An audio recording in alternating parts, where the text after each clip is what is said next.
Italia berhasil melangkah ke Euro 2024 setelah pertandingan melawan Ukraina berakhir dengan skor imbang 0-0. Hasil tersebut cukup untuk memastikan tiket ke Jerman dan membuka peluang untuk mempertahankan gelar juara Eropa.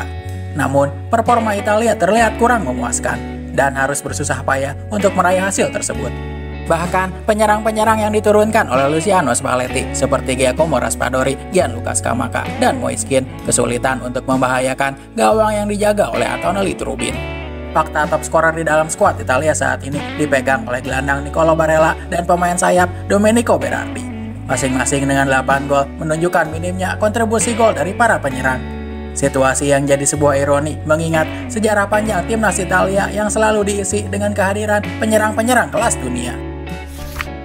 Pada akhir 90-an dan awal 2000-an, Italia memiliki striker-striker berkelas seperti Alessandro Del Piero, Filippo Inzaghi, Christian Vieri, dan Francesco Totti. Bahkan pada tahun 2006, ketika Italia meraih gelar juara Piala Dunia untuk keempat kalinya, skuad mereka berisikan nama-nama seperti Alberto Gilardino dan Luca Toni yang menjadi peraih gelar Golden Shoe di musim 2005-2006. Ditarik lebih jauh ke belakang, Italia juga pernah diperkuat dengan figur-figur seperti Paolo Rossi, Gigi Ripa, hingga Giuseppe Meazza yang membentuk sejarah dan warisan sepak bola Italia. Namun, di era sepak bola modern ini, Italia menghadapi tantangan dalam mencetak striker berkelas dunia yang sebanding dengan generasi sebelumnya. Harapan terbaik Italia ada pada Gianluca Scamacca yang kembali ke performa terbaiknya bersama Atalanta setelah alami musim yang buruk di West Ham. Namun, apakah Scamacca bisa melanjutkan tren positifnya di tim nasional masih menjadi pertanyaan. Alternatif lainnya, Giacomo Raspadori hanya menjadi pilihan kedua di Napoli di belakang striker Nigeria Victor Osimhen, sehingga lebih sering bermain sebagai pemain pengganti. Sedangkan Moiskin kesulitan memenuhi potensinya sejauh ini sejak pertama kali melejit di Juventus di 2016. Sedangkan Ciro Immobile yang sempat meraih Golden Shoe dan menjadi pencetak gol terbanyak di Serie A sebanyak 4 kali, tidak dapat diandalkan setelah kesulitan menerapkan performanya di klub ke level internasional bersama timnas Italia. Roberto Mancini yang bawa Italia berjaya di Euro 2020 menyadari situasi kritis ini, hingga buat dirinya yang pernah mengkritik keputusan Antonio Conte untuk menggunakan pemain naturalisasi memanggil Matteo Retegui, striker kelahiran Argentina. Bahkan, saking putus asanya Mancini pernah memasukkan nama seorang striker berusia 26 tahun, Andrea Compagno, yang lebih banyak menghabiskan karirnya di klub-klub Serie D dan kini bermain di Liga Rumania ke dalam skuad awal untuk kualifikasi Euro 2024. Mancini juga berusaha melakukan regenerasi dengan menjadikan penyerang Simone Papundi yang berusia 16 tahun sebagai pemain debutan termuda bagi Italia dalam 100 tahun terakhir. Kelemahan di sektor penyerang ini jadi salah satu faktor utama mengapa Italia gagal lolos dalam 2 edisi terakhir Piala Dunia. Meski menguasai penguasaan bola dan melakukan total 69 kali tembakan, Italia gagal mencetak 1 gol pun dalam pertandingan melawan Swedia dan Macedonia Utara di babak playoff kualifikasi yang berujung kekalahan. Masalah ini sejalan dengan tren menghilangnya penyerang bertipe pembunuh di kotak penalti atau poacher di sepak bola modern. Terutama sejak formasi 2 penyerang seperti 4-4-2 kehilangan popularitasnya. Bagi Italia, praktis sejak pensiunnya Filippo Inzaghi tidak pernah lagi memiliki striker dengan naluri mencetak gol yang sama. Revolusi dalam peran penyerang tengah terjadi ketika Spanyol di final Euro 2012 bermain tanpa seorang nomor 9 dan berhasil menghancurkan Italia dengan skor telak 4-0. Hasil ini menciptakan perubahan mentalitas di dunia sepak bola, di mana posisi penyerang tengah tidak lagi menjadi bintang nomor 1 dan sumber gol utama di dalam tim.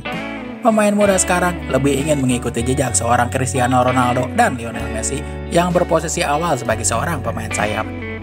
Meskipun ada pengecualian seperti Erling Haaland yang bertipe seorang nomor 9 klasik, praktis sejak generasi Luis Suarez, Karim Benzema, dan Robert Lewandowski, penyerang tengah kelas dunia jadi barang langka di sepak bola modern. Masalah yang dihadapi Italia ini sebenarnya dialami juga oleh setiap negara besar sepak bola. Prancis yang jadi runner-up di Piala Dunia Qatar misalnya, dahulu memiliki David Trezeguet dan Nicolas Anelka. Sekarang hanya mengandalkan Olivier Giroud yang berusia 37 tahun, serta Marcus Thuram yang digeser ke tengah dari posisi aslinya yaitu pemain sayap. Nasib Brazil lebih tragis setelah masa keemasan mereka dengan Ronaldo hingga Romario. Brazil kesulitan mencetak pemain nomor 9 berkualitas. Puncaknya saat memainkan Pret dalam kekalahan legendaris 7-1 di Piala Dunia 2014. Rival terdekat Italia, yaitu Jerman, juga alami nasib serupa sejak pensiunnya Miroslav Klose. Bahkan sempat memainkan Kai Havertz di posisi striker. Namun, yang membedakan Italia dari negara lainnya adalah dampak masalah krisis striker ini. Seakan jadi tren banyak negara besar sepak bola yang memiliki pencetak gol terbanyak sepanjang masa yang baru akibat banyaknya pertandingan tim nasional melawan tim-tim kecil. Seperti misalnya Olivier Giroud yang melewati rekor Thierry Henry serta Harry Kane bagi tim nasional Inggris dengan melewati rekor Wayne Rooney. Di sisi lain, di tim nasional Italia, pemegang rekor gol terbanyak masih dipegang oleh Gigi Ripa dengan 35 gol, rekor yang bertahan sejak tahun 1974. Tidak ada satupun pemain yang melakukan debut bagi Italia dalam satu dekade terakhir yang mampu mendekati rekor tersebut. Pemain Lazio, Ciro Immobile, menjadi yang terbaik di antara pemain yang masih aktif bermain dengan 17 gol dari 57 penampilan bersama tim nasional Italia. Dalam upaya mendapatkan tiket ke Qatar 2022, Italia melakukan 176 tembakan, tetapi hanya 32% yang mengarah ke gawang dan 12 menjadi gol, setara dengan jumlah gol Harry Kane dan Memphis Depay. Kondisi ini tidak membaik di kualifikasi Euro 2024, di mana Italia hanya mampu mencetak 16 gol, catatan yang lebih buruk daripada negara seperti Skotlandia ataupun Denmark.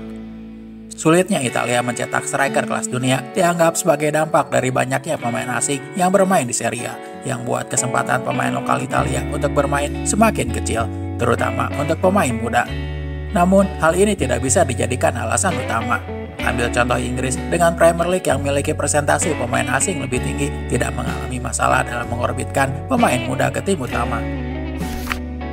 Timnas Italia yang akan berlaga di Euro 2024 belum tunjukkan tanda-tanda perubahan dalam waktu dekat dan akan menggantungkan harapan besar kepada seorang Gianluca Scamacca.